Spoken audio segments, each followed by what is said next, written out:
Marcus had been a palace guard for 12 years, walking the same marble corridors and protecting the same royal family. He thought he knew every secret passage, every hidden door, every whispered conversation that echoed through the ancient halls.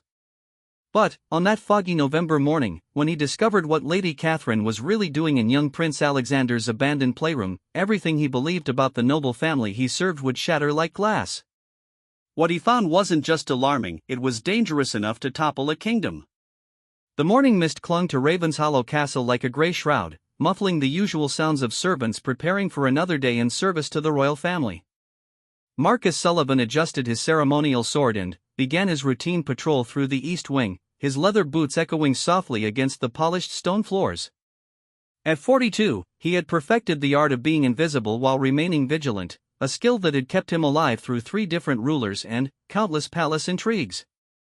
Marcus had started as a stable boy, working his way up through sheer determination and an unwavering loyalty to the crown.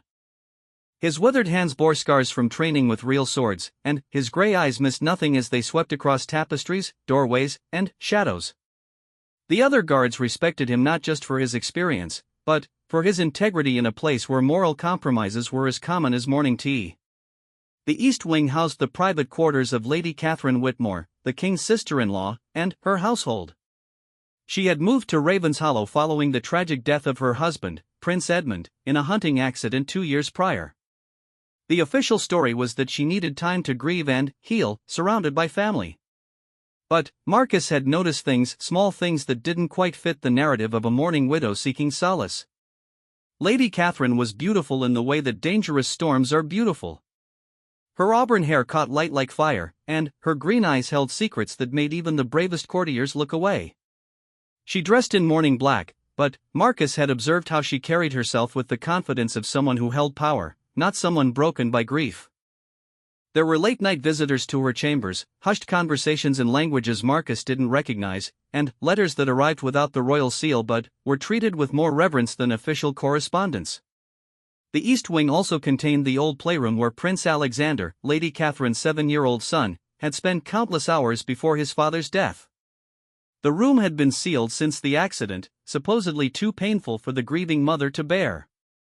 But Marcus had noticed fresh scuff marks on the floor outside the door, and sometimes, late at night, he could swear he saw a faint light seeping through the crack beneath the heavy wooden door.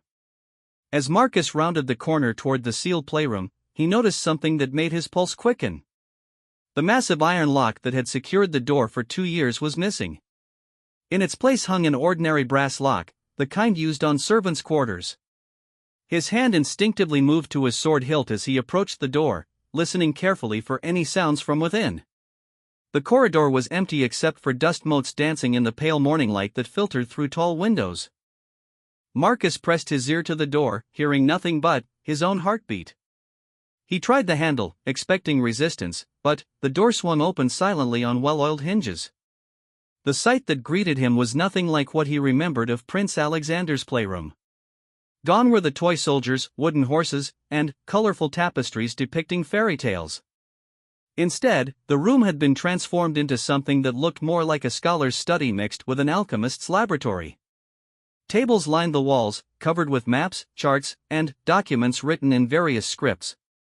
Glass bottles filled with strange powders and liquids sat alongside scales, measuring instruments, and what appeared to be communication devices Marcus had never seen before. But it was the center of the room that made Marcus's blood run cold. A large table held a detailed map of the kingdom, marked with colored pins and connected by red string like a spider's web. Each pin seemed to represent a strategic location, military outposts, grain stores, water sources, and major trade routes. Around the edges of the map were smaller papers covered in calculations and what looked like troop movements and supply estimates. Marcus stepped closer, his military training helping him recognize what he was seeing. This wasn't the hobby of a grieving widow or the innocent curiosity of a learned noble. This was intelligence gathering on a scale that suggested planning for war or invasion. The map showed defensive weaknesses, the documents contained financial information about the kingdom's treasury, and the bottles held substances that could be anything from medicine to poison.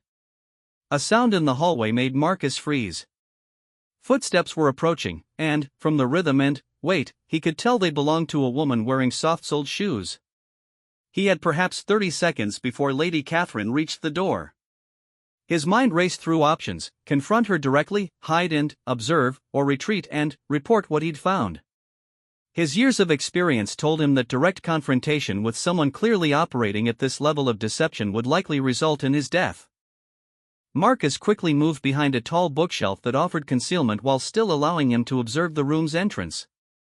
He controlled his breathing, drawing on every lesson he'd learned about remaining undetected.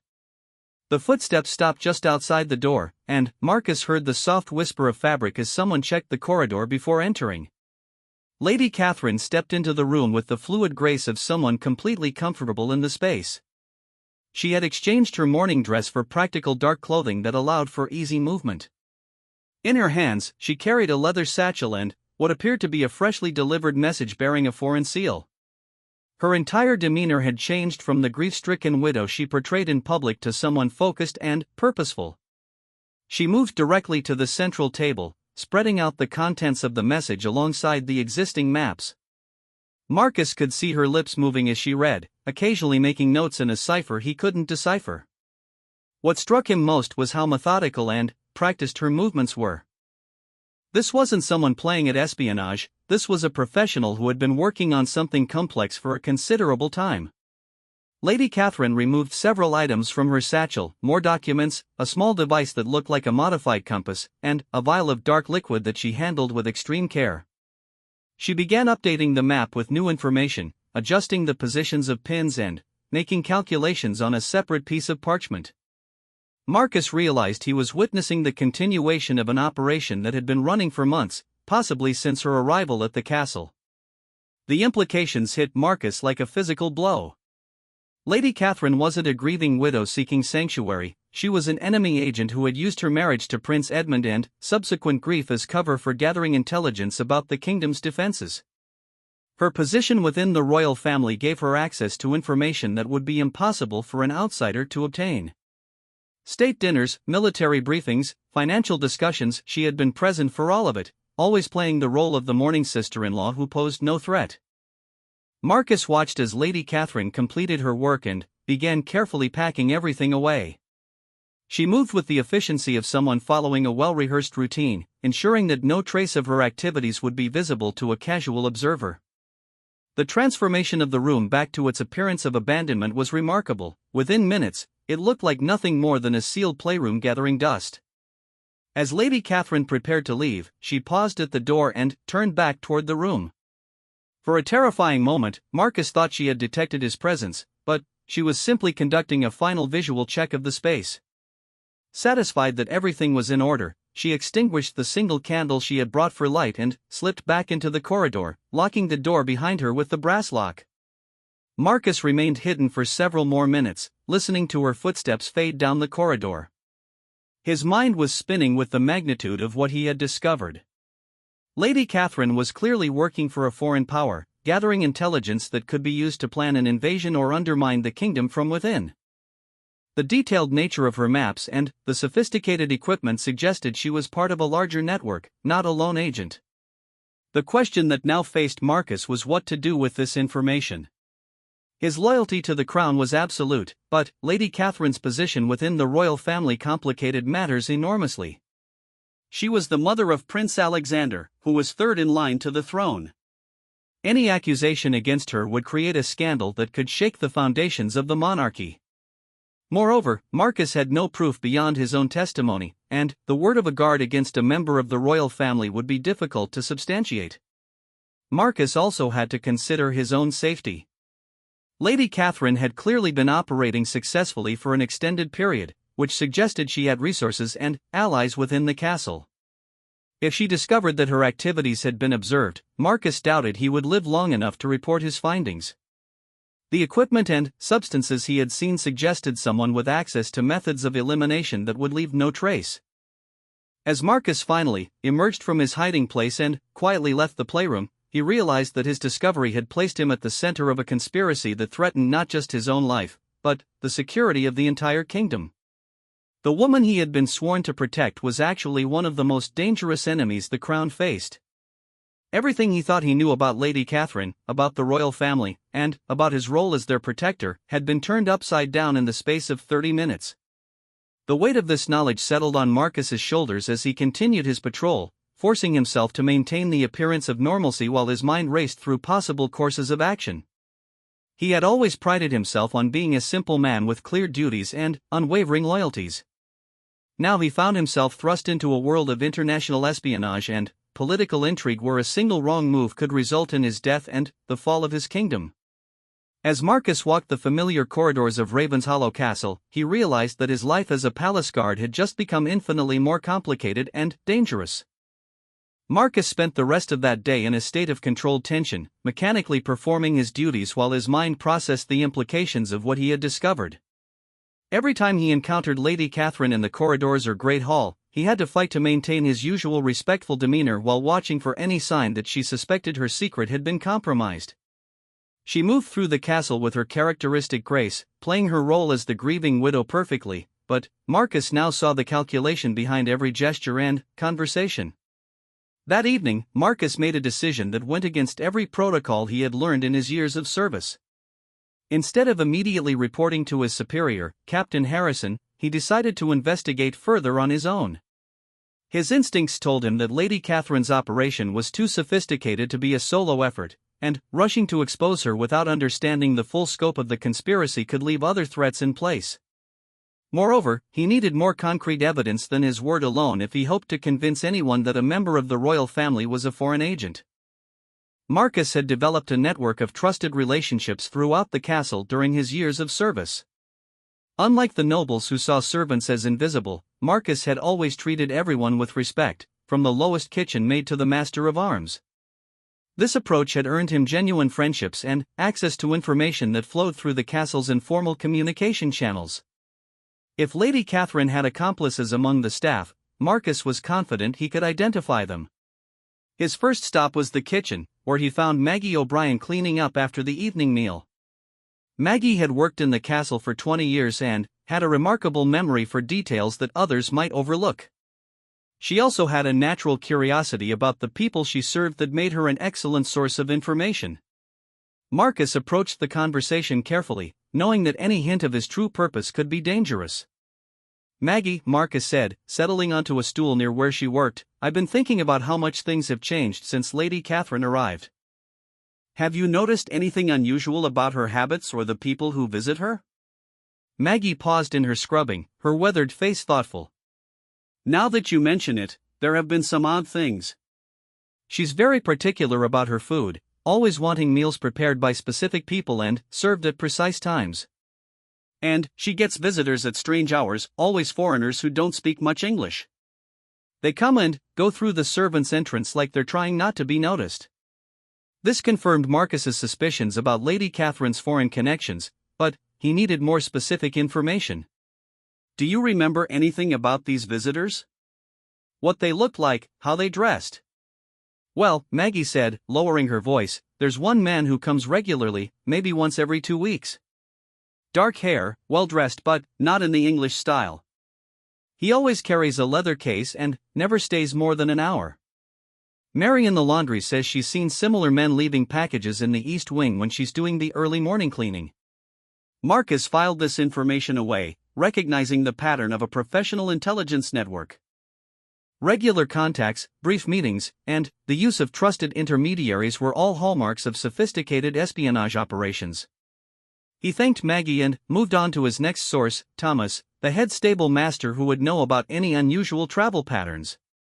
Thomas confirmed that Lady Catherine had been making regular trips to the nearby market town, always using the same driver and always returning with purchases that seemed inconsistent with someone in mourning.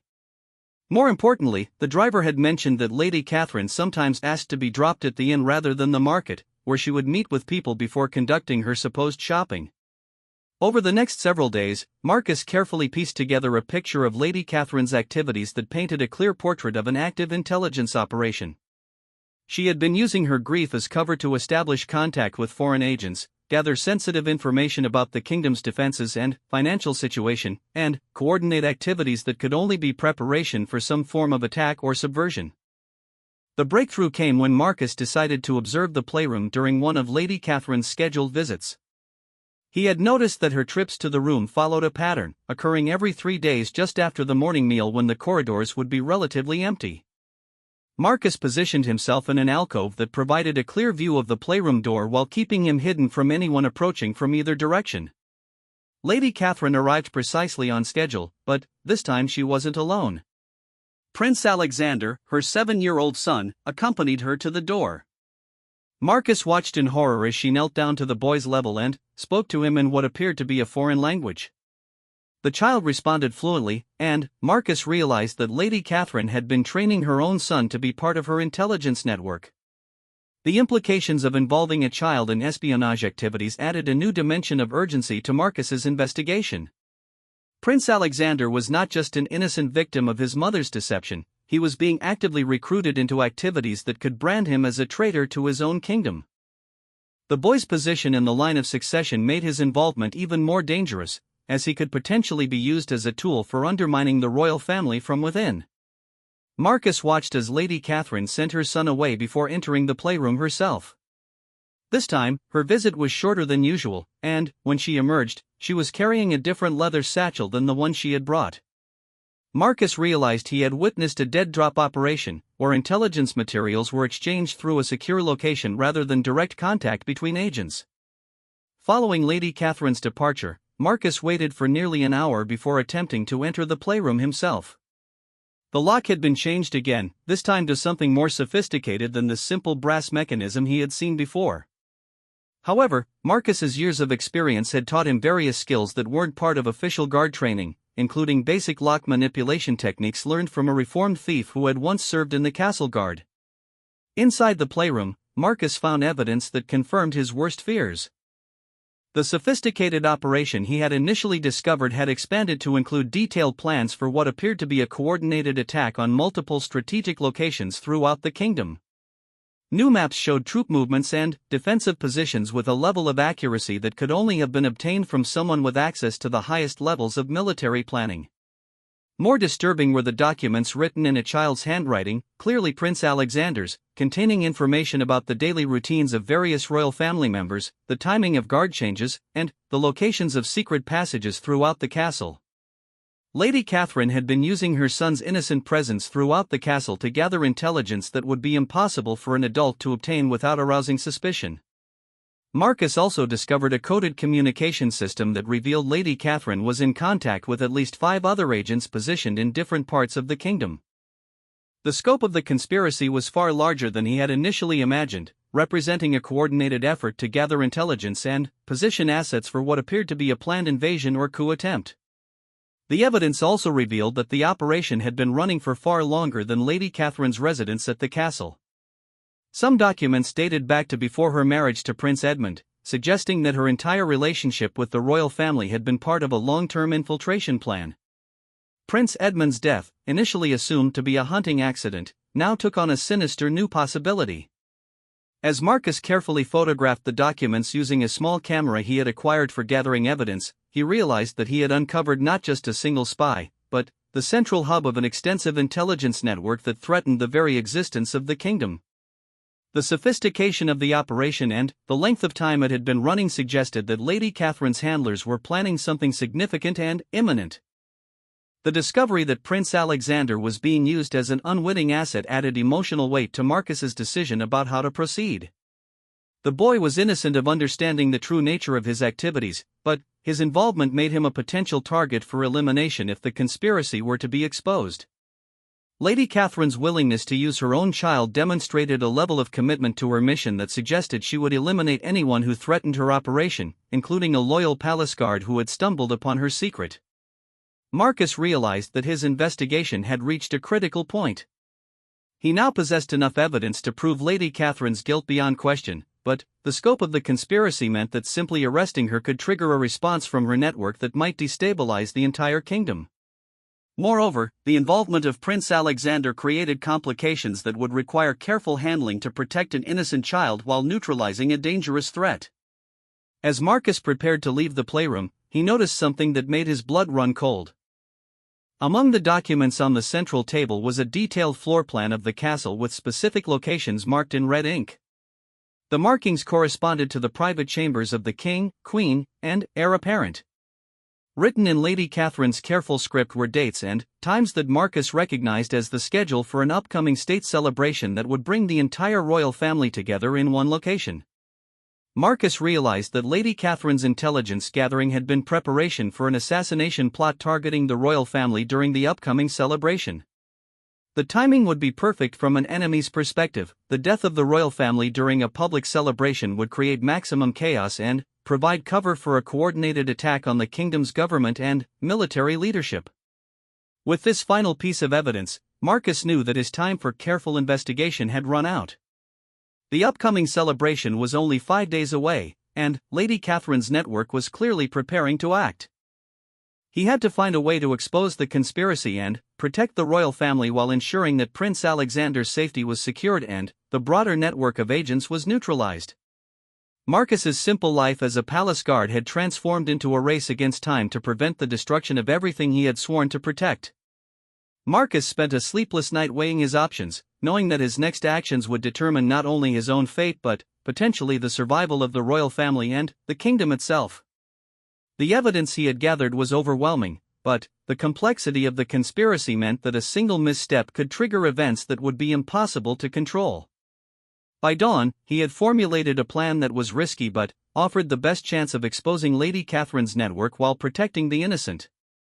His first priority was ensuring Prince Alexander's safety. The boy was unknowingly at the center of the conspiracy, and Marcus feared that Lady Catherine might eliminate her own son if she suspected the operation had been compromised. Marcus needed to find a way to separate the child from his mother without arousing suspicion, which would require careful manipulation of the castle's daily routines. Marcus approached Sarah, the head nursemaid who had cared for Prince Alexander since his father's death. Sarah was one of the few people in the castle who had access to the boy's schedule and could potentially create an opportunity for Marcus to speak with him privately. The challenge was convincing Sarah to cooperate without revealing the full scope of what he had discovered. "Sarah," Marcus said, finding her in the nursery while Prince Alexander was at his morning lessons, "I need to discuss something important about the young prince's safety." Sarah looked up from organizing the boy's clothes, her expression immediately concerned. She was a woman in her 50s who had devoted her life to caring for noble children, and her protective instincts were legendary throughout the castle. "What kind of safety concern, Marcus? Has something happened?" Marcus had prepared for this conversation, knowing that Sarah would need enough information to take his warnings seriously without being told details that could put her in danger. "I have reason to believe that Prince Alexander may have been exposed to influences that could be harmful to him and the royal family. I need to speak with him privately to understand what he's been told and by whom." Sarah's maternal instincts immediately engaged. "You're talking about his mother, aren't you? I've noticed changes in the boy since they started their special time together. He's been asking questions about castle security and drawing maps of places he's visited. When I asked him about it, he said it was a game his mother taught him." This confirmation of Prince Alexander's involvement in intelligence gathering strengthened Marcus's resolve. "I need you to create an opportunity for me to speak with him alone, without Lady Catherine knowing. Can you arrange for him to be in a location where I can approach him safely?" Sarah nodded grimly. "Lady Catherine always takes her afternoon tea in the garden pavilion. I can arrange for Alexander to visit the library during that time, saying he needs to research something for his studies. The library alcove would give you privacy, and I can ensure no one disturbs you." With this arrangement in place, Marcus turned his attention to the more dangerous task of gathering additional evidence and identifying Lady Catherine's contacts within the castle. He had observed enough to know that her operation required inside assistance, but he needed to identify specific individuals before taking action against the conspiracy. Marcus began systematically reviewing the duty schedules and access records for the past 2 years, looking for patterns that might reveal who had been providing Lady Catherine with information or assistance. His position as a senior guard gave him access to these records, and his years of experience helped him spot anomalies that might escape casual observation.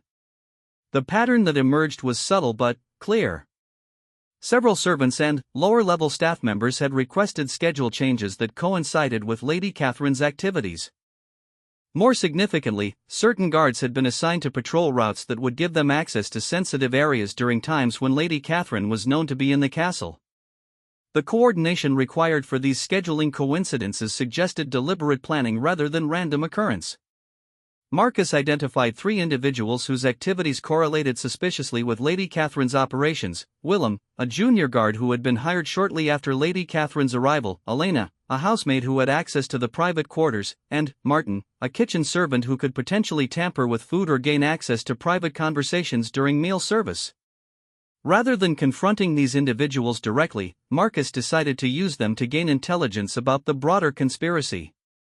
He began subtle surveillance of their activities, noting their interactions, communications, and any behaviors that deviated from normal servant routines. This approach was time-consuming but safer than direct interrogation, which could alert the entire network to his investigation. The afternoon meeting with Prince Alexander proved to be both enlightening and heartbreaking. The boy was intelligent and eager to please, qualities that Lady Catherine had clearly exploited for her own purposes. When Marcus gently questioned him about the games he played with his mother, Prince Alexander innocently revealed the extent to which he had been used as an intelligence asset. "Mother says I'm very good at remembering things," Prince Alexander told Marcus proudly. "She taught me to draw maps of everywhere I go and to listen carefully when the grown-ups talk. She says it's practice for when I'll be important someday and need to know about everything that happens in the castle." Marcus felt sick as he realized how Lady Catherine had manipulated her son's natural intelligence and desire for approval. "What kinds of things does your mother want you to remember, Alexander?" The boy's response confirmed Marcus's worst fears. Prince Alexander had been systematically gathering information about guard schedules, family routines, secret passages, and even personal conversations between royal family members. All of this had been presented to him as educational games that would prepare him for future responsibilities, never revealing the treasonous purpose behind the activities. More disturbing was Prince Alexander's casual mention of the visitors who sometimes joined his mother in their special room. The boy described men who spoke different languages and showed him maps of places far away, always emphasizing how important it was to keep their games secret from everyone else in the castle.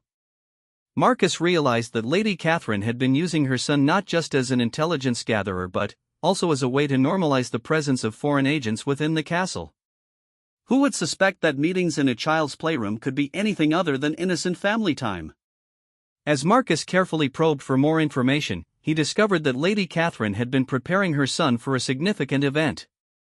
Prince Alexander had been practicing special behaviors and memorizing specific information that would be needed during the upcoming state celebration. The boy didn't understand the true purpose of this preparation, but the details he provided confirmed Marcus's suspicion about the timing of the planned attack. After reassuring Prince Alexander that he had done nothing wrong and sworn him to secrecy about their conversation, Marcus knew that he had to accelerate his timeline for exposing the conspiracy. The boy's innocent revelations had provided the final pieces of evidence needed to prove Lady Catherine's guilt, but they had also revealed that the threat was more immediate than Marcus had initially realized. That evening, Marcus made the decision to approach Captain Harrison with his findings. Harrison was a career soldier who had served the crown for over 30 years, and his loyalty was beyond question. More importantly, he had the authority to take action against threats to royal security and the military connections needed to coordinate a response to a network of foreign agents.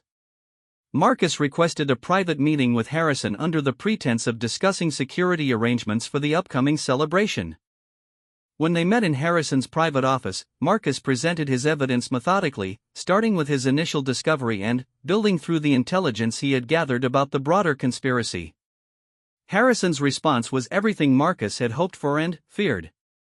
The captain immediately grasped the seriousness of the situation and began planning a coordinated response that would neutralize the threat while protecting Prince Alexander and gathering intelligence about the foreign power behind the conspiracy. "This is treason on a scale I've never encountered," Harrison said grimly as he reviewed the evidence Marcus had collected. "Lady Catherine's position within the royal family has given her access to state secrets that could compromise our entire defense strategy. If this information reaches enemy hands, they could plan attacks that would be almost impossible to defend against." Harrison agreed that immediate action was necessary, but he also recognized the political complications of arresting a member of the royal family without absolute proof. They needed to catch Lady Catherine in the act of espionage, preferably while she was meeting with her foreign contacts, to provide irrefutable evidence of her treasonous activities. The plan they developed was complex and dangerous, requiring precise timing and coordination between multiple elements of the castle's security forces. They would use the upcoming state celebration as an opportunity to expose the conspiracy while ensuring that any planned attack would be thwarted. Marcus would continue his surveillance of Lady Catherine while Harrison coordinated with external military forces to identify and arrest the other members of the spy network. The most difficult aspect of the plan involved Prince Alexander. They needed to protect the boy from his mother's influence while using his knowledge of her activities to predict her next moves. Harrison decided that Sarah would be brought into their confidence and tasked with keeping Prince Alexander safe during the operation to expose his mother. As Marcus left Harrison's office, he felt a mixture of relief and apprehension. His investigation had revealed a threat far more serious than he had initially imagined, but it had also set in motion events that would either save the kingdom or result in his own death. Lady Catherine's willingness to use her own child as a tool of espionage demonstrated the ruthless nature of the people he was opposing. The next 3 days would determine whether Marcus's courage in investigating suspicious activities would be remembered as the action that saved the royal family, or whether Lady Catherine's network would succeed in their plans for destruction. Either way, Marcus knew that his simple life as a palace guard was over forever. The morning of the second day before the state celebration dawned gray and ominous, matching Marcus's mood as he prepared to implement the most dangerous phase of their plan. Captain Harrison had worked through the night coordinating with military intelligence and external security forces, setting up surveillance on the locations Marcus had identified as meeting points for Lady Catherine's network. The plan required Marcus to maintain his normal routine while secretly documenting Lady Catherine's final preparations for whatever operation she had planned. Marcus began his day with a careful inspection of the playroom, using skills he had developed over years of security work to install tiny observation devices that would record Lady Catherine's activities without her knowledge. The equipment had been provided by Harrison's contacts in military intelligence, representing the latest in surveillance technology available to the Crown's security forces. The devices were nearly invisible when properly placed, designed to capture both visual and audio information that could be used as evidence in any legal proceedings that followed. Marcus positioned them carefully to provide complete coverage of the room while ensuring they wouldn't be detected by someone as security conscious as Lady Catherine appeared to be. As Marcus finished installing the surveillance equipment, he heard footsteps approaching the playroom. He quickly concealed himself in his usual hiding spot behind the bookshelf, realizing that Lady Catherine was arriving earlier than her normal schedule. This deviation from routine suggested that the timeline for her operation was accelerating, possibly in response to intelligence about increased security preparations for the celebration. Lady Catherine entered the room accompanied by a man Marcus had never seen before. Unlike her usual contacts who dressed to blend in with local populations, this individual was clearly a person of authority within whatever organization was directing the conspiracy.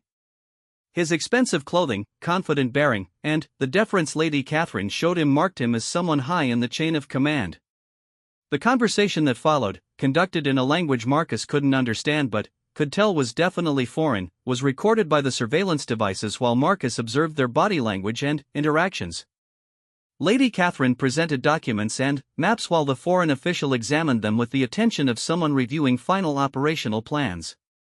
Marcus watched in growing alarm as they discussed what appeared to be a detailed timeline for the celebration, complete with precise timing for various activities and clear assignments for different individuals. The foreign official produced a small device that he used to communicate with someone else, speaking in brief, coded phrases that suggested coordination with external forces. The most chilling moment came when Lady Catherine brought out a detailed floor plan of the Great Hall where the celebration's main ceremony would take place. The official marked specific locations on the plan with red ink, indicating positions that Marcus recognized as optimal for creating maximum casualties while ensuring escape routes for the attackers.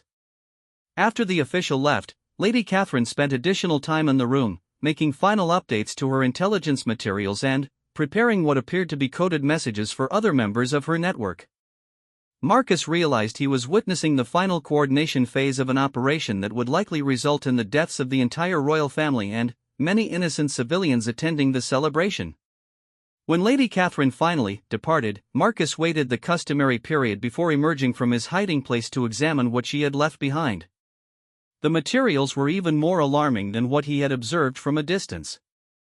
The attack plan was sophisticated and comprehensive, designed to eliminate not just the royal family but also key military and political leaders who would be present at the celebration. The documents revealed that Lady Catherine's network had positioned assets throughout the castle and surrounding areas, including individuals who had infiltrated the security forces responsible for protecting the celebration. The scope of the conspiracy was larger than even Marcus and Harrison had imagined, representing a coordinated effort to decapitate the kingdom's leadership and create conditions for foreign occupation or control. Marcus quickly documented the new evidence and left the playroom to meet with Captain Harrison, knowing that their timeline for action had just accelerated dramatically. The celebration was less than 48 hours away, and Lady Catherine's network was clearly in the final stages of preparation for their attack. Harrison's reaction to the new intelligence was swift and decisive. "We can't wait any longer," he declared after reviewing Marcus's findings. "We need to arrest Lady Catherine immediately and use what we learned from her to identify and neutralize the rest of her network. The risk of letting her remain free until the celebration is too great." However, the arrest of Lady Catherine created its own complications. As a member of the royal family, she couldn't simply be taken into custody without formal charges and evidence that would satisfy legal requirements. Moreover, her arrest would likely trigger emergency protocols among her network, potentially causing them to accelerate their timeline or shift to alternative plans that hadn't been discovered. Harrison decided on a bold strategy that would use Lady Catherine's own methods against her. They would stage a false flag operation designed to make her network believe their conspiracy had been successful while actually protecting the royal family and capturing the foreign agents. The plan required precise coordination and absolute secrecy, as any leak of information could result in the real attack occurring. The first phase involved secretly evacuating the royal family from the castle under the pretext of a security drill, replacing them with skilled doubles who could maintain appearances while being protected by concealed guards. This would ensure that if Lady Catherine's network attempted their planned attack, they would be targeting individuals who were prepared to defend themselves rather than unsuspecting royalty. Simultaneously, Harrison coordinated with military forces to surround and monitor all the locations Marcus had identified as part of Lady Catherine's network. Foreign agents would be allowed to move into position for their planned attack, but they would actually be walking into carefully prepared traps that would result in their capture rather than the success of their mission. The most delicate aspect of the operation involved Prince Alexander. Harrison and Marcus agreed that the boy's safety was paramount, but they also recognized that his knowledge of his mother's activities could be valuable for understanding details of the conspiracy that hadn't been documented. Sarah was assigned to keep Prince Alexander safe and comfortable while trained interrogators gently extracted information that might help predict Lady Catherine's network's actions. Marcus's role in the operation was to maintain his normal routine while serving as the primary observer of Lady Catherine's final preparations. His surveillance of her activities would provide real-time intelligence about any changes to the attack plan and help coordinate the timing of the arrests to maximize the capture of foreign agents while minimizing risks to innocent people. As evening fell on the day before the celebration, Marcus positioned himself for what he knew would be the most dangerous night of his life. Lady Catherine's network would be making their final preparations, and any mistake in timing or coordination could result in the deaths of people he had sworn to protect. The tension throughout the castle was palpable, though most of the staff attributed it to normal pre-celebration preparations rather than the life-or-death operation actually taking place. Marcus moved through familiar corridors that had been transformed into a battlefield where the enemy wore friendly faces and the distinction between ally and threat required constant vigilance. Lady Catherine appeared calm and composed as she went through what seemed like normal evening routines, but Marcus could see the tension in her posture and the frequent glances she made toward windows and exits. She was clearly aware that the critical phase of her operation was approaching and was maintaining her cover while internally preparing for action. The night passed slowly, with Marcus maintaining his surveillance while Harrison's teams moved into position around the castle and surrounding areas. Communication was maintained through discreet signals that wouldn't be detected by Lady Catherine's network, but the complexity of coordinating so many moving pieces created numerous opportunities for mistakes that could prove fatal. As dawn approached on the day of the state celebration, Marcus realized that everything he had worked for during his years of service to the crown would be decided within the next few hours. Lady Catherine's conspiracy represented the most serious threat the kingdom had faced in generations, and the success or failure of their operation to stop it would determine not just his own fate, but the survival of the royal family and the independence of his homeland. The simple palace guard who had stumbled upon a suspicious door was now at the center of an operation that would either be remembered as a triumph of loyalty and courage, or as a tragic failure that allowed enemies to destroy everything he had devoted his life to protecting. The morning of the state celebration arrived with deceptive tranquility, the castle grounds alive with the organized chaos of final preparations, while beneath the surface, two opposing forces prepared for a confrontation that would determine the kingdom's fate. Marcus began what he knew could be his final day as a palace guard, every sense heightened as he watched for signs that Lady Catherine's network was moving into action. The celebration was scheduled to begin at midday with a formal ceremony in the Great Hall, followed by public festivities that would bring thousands of citizens onto the castle grounds. For Lady Catherine's purposes, it represented the perfect opportunity to eliminate the royal family in front of a massive audience, creating maximum psychological impact while providing cover for the foreign agents to escape in the resulting chaos. Marcus had spent the early morning hours conducting a final security sweep of the areas where he expected Lady Catherine's network to position their assets. Working in coordination with Harrison's teams, he identified several individuals who appeared to be foreign agents disguised as celebration staff, their professional movements and careful positioning marking them as threats despite their convincing costumes. The most dangerous discovery was a cache of weapons that had been concealed in a storage area near the Great Hall, positioned where they could be quickly accessed during the celebration ceremony. The sophistication of the weapons and their strategic placement confirmed that Lady Catherine's network had been planning their attack for months, if not years, with meticulous attention to detail that would have made their success nearly certain under normal circumstances. Lady Catherine herself appeared completely composed as she prepared for the celebration, playing her role as a grieving but dutiful member of the royal family who would participate in the ceremony despite her personal loss. Marcus watched her interactions with other family members and noticed how she positioned herself to observe security arrangements while appearing to simply fulfill her ceremonial obligations. The critical moment came when Lady Catherine made her final visit to the playroom, ostensibly to collect something she had forgotten for the ceremony. Marcus, monitoring through the surveillance equipment, watched as she retrieved a small device that he recognized as a communication tool for coordinating with her network. This was the signal he had been waiting for, indicating that the attack was about to commence. Marcus immediately activated the emergency protocol that Harrison had established, sending a coded signal that would trigger the simultaneous arrest of all identified foreign agents while protecting the royal family through the substitution plan they had implemented. The next few minutes would determine whether months of careful investigation and planning would successfully prevent a catastrophe. The arrests began precisely as the ceremony was scheduled to start, with Harrison's teams moving simultaneously against targets throughout the castle and surrounding areas. Marcus positioned himself where he could observe Lady Catherine's reaction to the sudden appearance of armed guards, knowing that her response would reveal whether their operation had successfully surprised her network or whether she had contingency plans they hadn't anticipated. Lady Catherine's composure cracked the moment she saw guards moving against her known associates. The transformation from grieving widow to dangerous operative was immediate and complete, her previous facade falling away to reveal the calculated intelligence agent Marcus had suspected her to be. She reached for the communication device, clearly intending to warn her network or trigger their emergency protocols. Marcus moved to intercept her, knowing that preventing her from communicating with the other agents was critical to the success of their operation. The confrontation occurred in the corridor outside the Great Hall, where the sounds of the celebration ceremony provided cover for their struggle while hundreds of innocent people remained unaware of the drama unfolding just beyond their sight. "Lady Catherine," Marcus said, his voice steady despite the adrenaline coursing through his system, "by order of the Crown, you are under arrest for treason, espionage, and conspiracy against the royal family." Her response was immediate and violent, revealing training in combat techniques that confirmed her professional status as a foreign agent. Marcus found himself fighting for his life against an opponent whose skills matched his own, the corridor becoming a battlefield where years of military training determined survival. The fight was brief but intense, ending when Captain Harrison arrived with additional guards who overwhelmed Lady Catherine's resistance and secured her in custody.